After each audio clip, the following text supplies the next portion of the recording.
Hope everyone is doing good. This is Pratishtha, your IELTS trainer. And in this video, we are going to go ahead and do some listening practice. This time, though, we are going to go through the complete test. I would not really go through the details because we've gone over it multiple times, right? It's basically we'll take a full length IELTS listening mock test today. We will practice listening under time conditions. We'll develop strategies. So we have really talked about all these strategies and everything before. We'll just go through it real quick because that is something that we have done multiple times in the past. We'll have 4 sections with listening passages, right? And you will hear multiple recordings. You need to answer a variety of questions, which includes multiple choice, sentence completion, map labeling, etc. And that's pretty much it.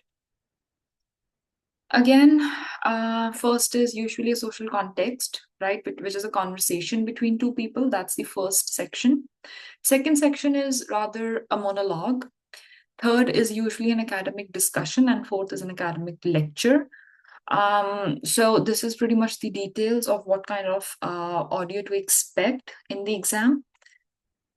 There are 40 questions in total, right? And during the test, you are given 1-minute breaks between each audio. Also, you will only listen to the audio once, so make sure you are extremely focused. I would suggest that listen to the audio carefully. You'll hear it only once, answer the question on your sheet. I mean, pretty much the standard what we go through the tests.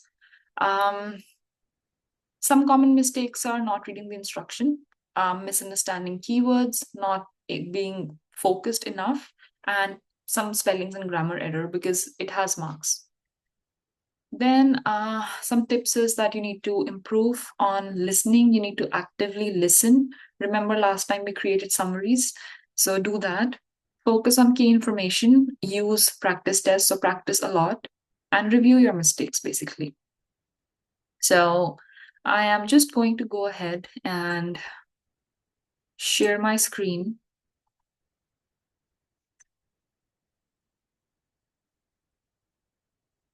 In fact,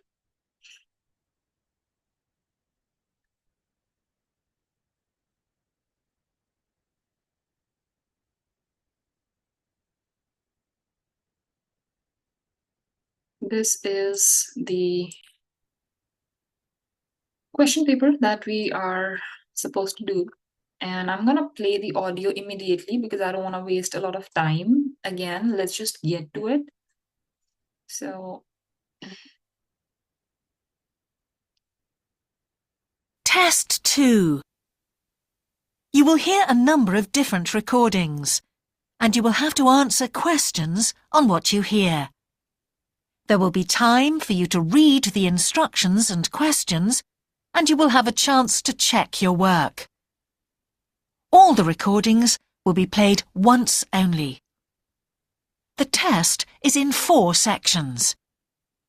At the end of the test, you will be given 10 minutes to transfer your answers to an answer sheet.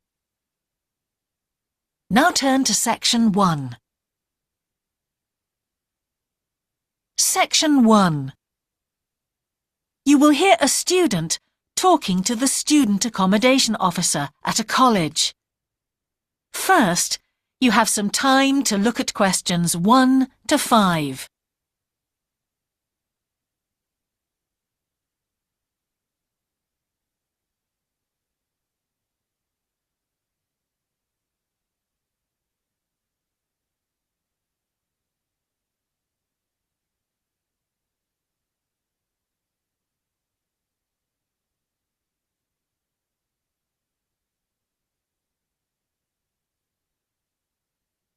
you know what to do, read the questions properly, that's all. You will see that there is an example that has been done for you. On this occasion only, the conversation relating to this will be played first. Good morning. Can I help you? Yes, I've just been accepted on a course at the university, and I'd like to try and arrange accommodation in the Hall of Residence. Yes, certainly. Please sit down.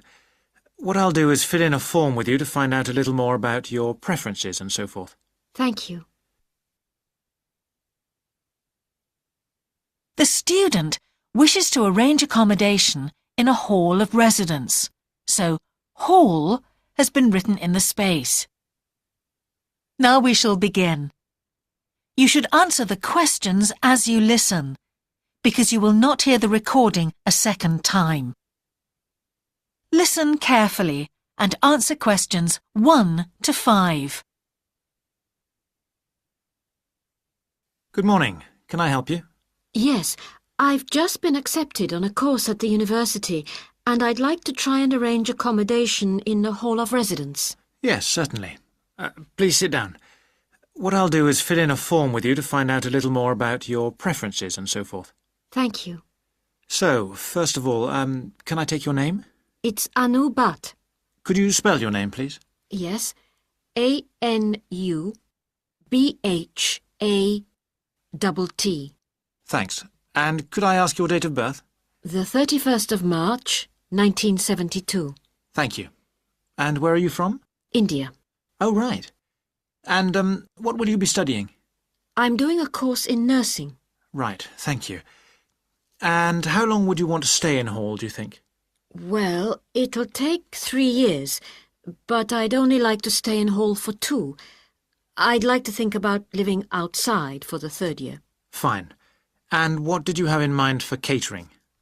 Do you want to cook for yourself or have all your meals provided? That's full board. Is there something in between? Yes, you can just have evening meal provided, which is half board. That's what I'd prefer. Yes, a lot of students opt for that. Now, with that in mind, do you have any special diet, anything we should know about? Yes, I don't take red meat. No red meat. Before you hear the rest of the conversation, you have some time to look at questions 6 to 10.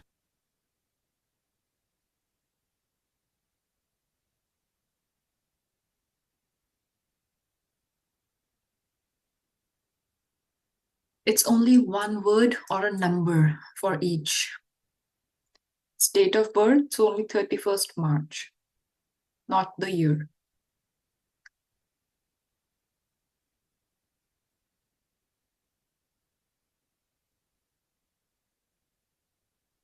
Now listen and answer questions 6 to 10.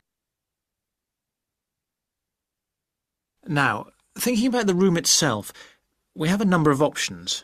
You can have a single study bedroom or you can have a shared one. These are both what we call simple rooms. The other alternative is to opt for a single bedsit, which actually has more space and better facilities. There's about £20 a week difference between them. Well, actually my grant is quite generous, and I think the bedsit sounds the best option. Lovely. I'll put you down for that and we'll see what availability is like. Now, can I ask some other personal details which we like to have on record? Yes, of course. I wonder if you could let us know what your interests are. This might help us get a closer match for placing you in a particular hall. Well, I love the theatre. Right. And I enjoy sports, particularly badminton. Ah, that's worth knowing. Now, what we finish with on the form is really a list from you of what your priorities are in choosing a hall, and we'll do our best to take these into account.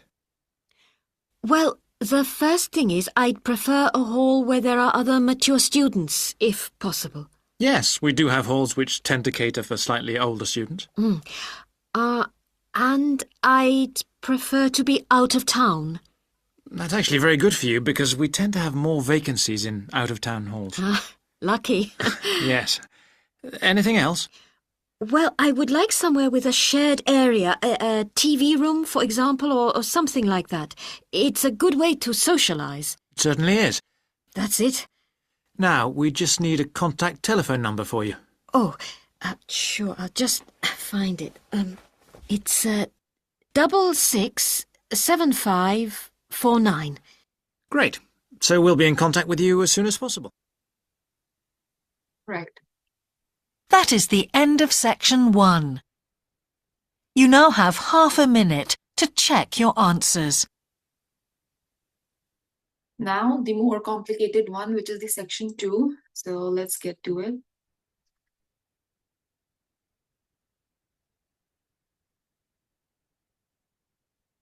Section 2. You will hear a man giving a talk to new members of a wildlife club in the south of England. First, you have some time to look at questions 11 to 13.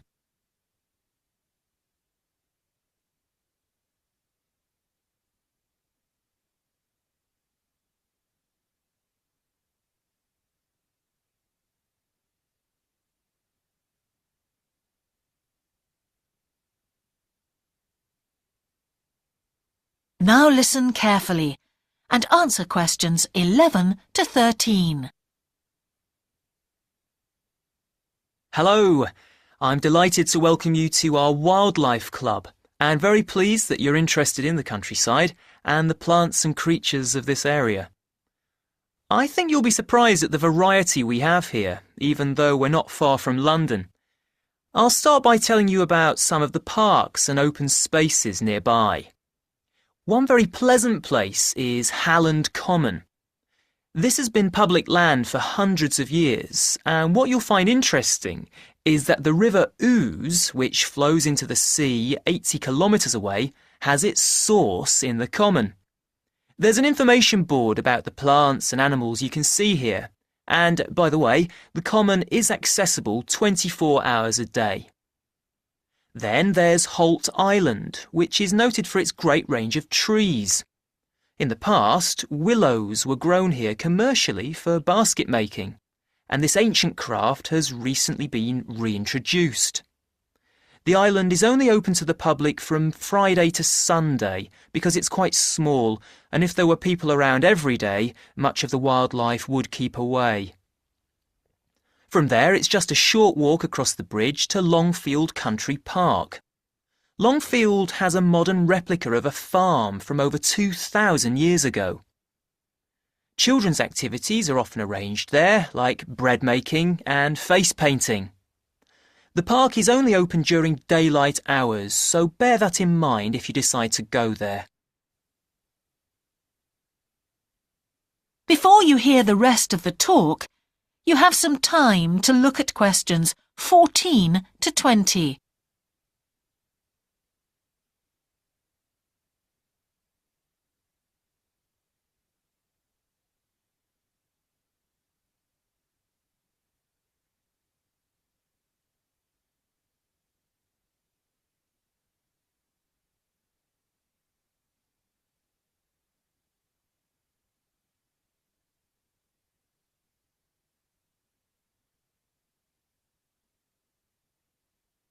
Now listen and answer questions 14 to 20. Longfield Park has a programme of activities throughout the year, and to give you a sample, this is what's happening in the next few days. On Monday, you can learn about herbs and how they've been used over the centuries. You'll start with a tour of our herb garden, practice the technique of using them as colour dyes for cloth, and listen to an illustrated talk about their use in cooking and medicine. Then on Wednesday, you can join local experts to discover the variety of insects and birds that appear in the evening. We keep to a small number of people in the group, so if you want to go, you'll need to phone the park ranger a few days ahead. There's a small charge which you should pay when you turn up. I'm sure you're all keen to help with the practical task of looking after the park, so on Saturday you can join a working party. You'll have a choice of all sorts of activities, from planting hedges to picking up litter, so you'll be able to change from one to another when you feel like it. The rangers will be hard at work all day, but do come and join in, even for just a short while. One thing, though, is to make sure you're wearing something that you don't mind getting dirty or torn. And finally, I'd like to tell you about our new wildlife area, Hinchingbrook Park, which will be opened to the public next month. This slide doesn't really indicate how big it is, but anyway, you can see the two gates into the park and the main paths. As you can see, there's a lake in the northwest of the park with a bird hide to the west of it at the end of a path. So it'll be a nice, quiet place for watching the birds on the lake. Fairly close to where refreshments are available, there's a dog walking area in the southern part of the park, leading off from the path. And if you just want to sit and relax, you can go to the flower garden. That's the circular area on the map, surrounded by paths. And finally, there's a wooded area in the western section of the park, between two paths. OK, that's enough from me, so let's get on and have a look. And that was pretty much it. Moving on to That is the number end of 2. section 2. You now have half of section 3. You will hear the Director of Studies in an English Language Centre and a student representative talking about their Self-Access Centre. First, you have some time to look at questions 21 to 24.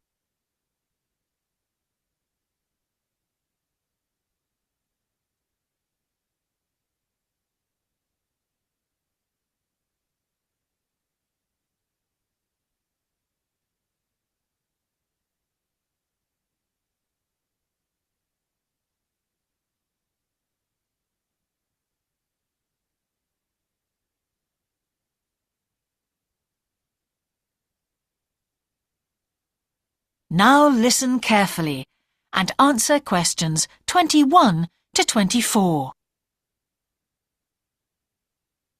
Hi, Yun. As you know, I've asked you here today to discuss the future of our Self-Access Centre. We have to decide what we want to do about this very important resource for our English language students. So, can you tell me what the students think about this? Well, from the students' point of view, we would like to keep it. The majority of students say that they enjoy using it because it provides a variation on the classroom routine, and they see it as a pretty major component of their course. But we would like to see some improvements to the equipment, particularly the computers. There aren't enough for one each at the moment, and we always have to share. Well, yes, the teachers agree that it is a very valuable resource, but one thing we have noticed is that a lot of the students are using it to check their personal emails. We don't want to stop you students using it, but we think the computers should be used as a learning resource, not for emails. Some of us also think that we could benefit a lot more by relocating the Self-Access Centre to the main university library building. How do you think the students would feel about that, Yun? Well, the library is big enough to incorporate the Self-Access Centre, but it wouldn't be like a class activity anymore. Our main worry would be not being able to go to a teacher for advice.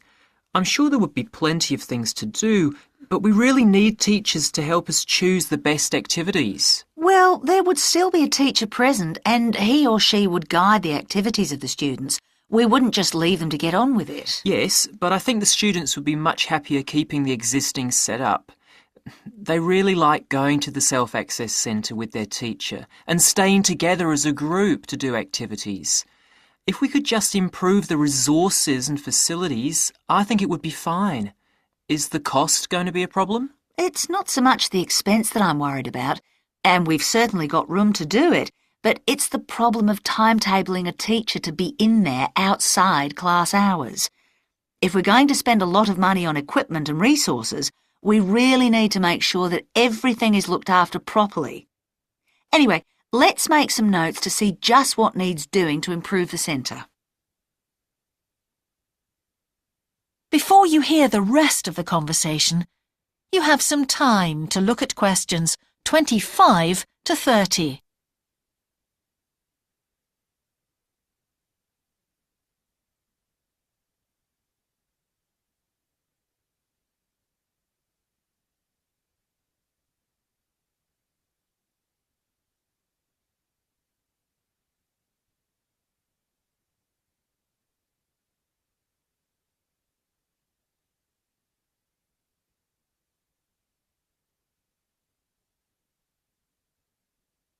Now listen and answer questions 25 to 30.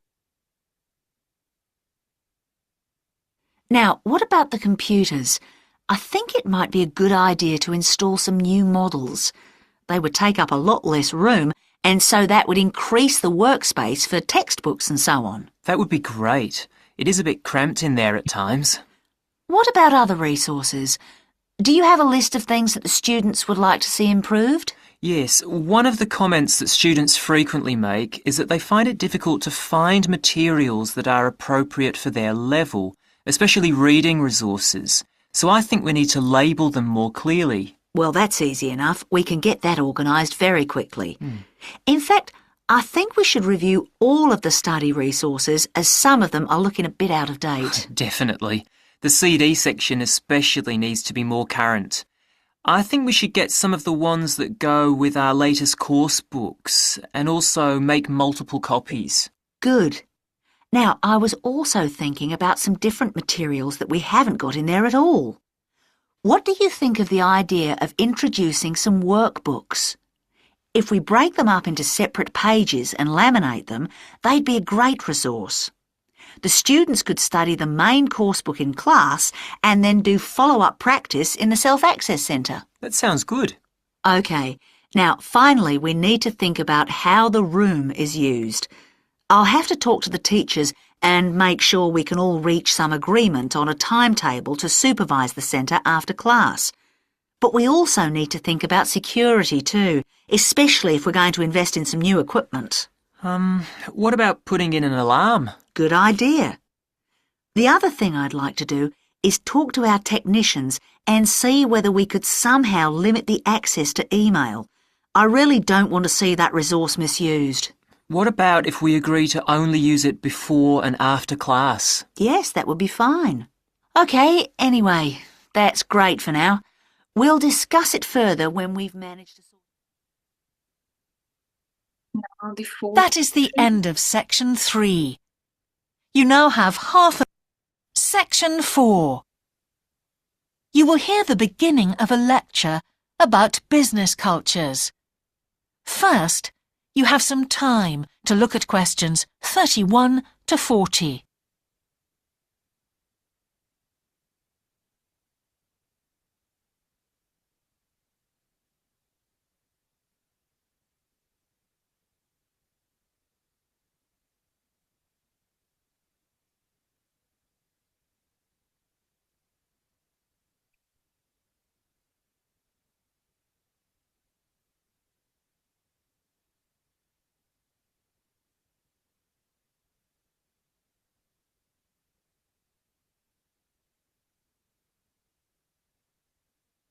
This is the toughest one.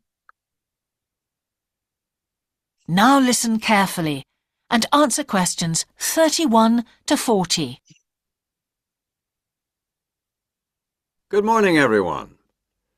Now, whether you're going to university to study business or some other subject, many of you will eventually end up working for a company of some kind. Now, when you first start working somewhere, you will realize that the organization you've joined has certain characteristics. And we often refer to these social characteristics as the culture of the organization. This includes its unwritten ideas, beliefs, values, and things like that. One well-known writer has classified company cultures by identifying 4 major types. The first type is called the power culture, and it's usually found in small organizations. It's the type of culture that needs a central source of power to be effective. And because control is in the hands of just 1 or 2 people, there aren't many rules or procedures. Another characteristic is that communication usually takes the form of conversations rather than, say, formal meetings or written memos. Now, one of the benefits of this culture is that the organization has the ability to act quickly, so it responds well to threat or danger on the one hand, and opportunity on the other. But on the negative side, this type of organization doesn't always act effectively, because it depends too much on 1 or 2 people at the top, and when these people make poor decisions, there's no one else who can influence them. And the kind of person who does well in this type of business culture is one who is happy to take risks and for whom job security is a low priority. The next type is known as role culture. That's R-O-L-E, not R-O-L-L, by the way. And this type is usually found in large companies, which have lots of different levels in them. These organizations usually have separate departments that specialize in things like finance or sales or maintenance or whatever. Each one is coordinated at the top by a small group of senior managers, and typically everyone's job is controlled by sets of rules and procedures. For example, there are specific job descriptions, rules for discipline, and so on. What are the benefits of this kind of culture? Well, firstly, because it's found in large organizations, its fixed costs, or overheads as they're known, are low in relation to its output or what it produces. In other words, it can achieve economies of scale. And secondly, it is particularly successful in business markets where technical expertise is important. On the other hand, this culture is often very slow to recognize the need for change, and even slower to react. What kind of person does this type of culture suit? Well, it suits employees who value security and who don't particularly want to have responsibility.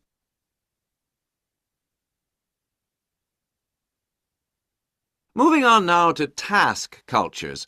This type is found in organizations that are project-oriented. You usually find it where the market for the company's product is extremely competitive, or where the products themselves have a short lifespan. Usually, top management delegates the projects, the people, and other resources, and once these have been allocated, little day-to-day control is exercised from the top, because this would seem like breaking the rules. Now, one of the major benefits of this culture is that it's flexible, but it does have some major disadvantages too. For instance, it can't produce economies of scale or great depth of expertise. People who like working in groups or teams prefer this type of culture. And finally, the fourth category is called the person culture. This type is quite unusual. Yes, so that is pretty much end of section 4. Sorry. You now have half a minute. So that is pretty much how you will tackle a complete listening test. Just focus on it. Focus on what they are trying to say. The first test is going to be easy compared to the second test, and then the third test and fourth is the toughest. So I would really suggest that really practice over all the things so that you know what kind of questions are asked, how does the audio work, because it will not give you direct answers after the first test. So that's all for today. I hope you'll be able to practice some more tests on your own and be able to figure out what suits you, where is your lacking position, where are you the strongest. So that's all for today, and I'll see you in the next class.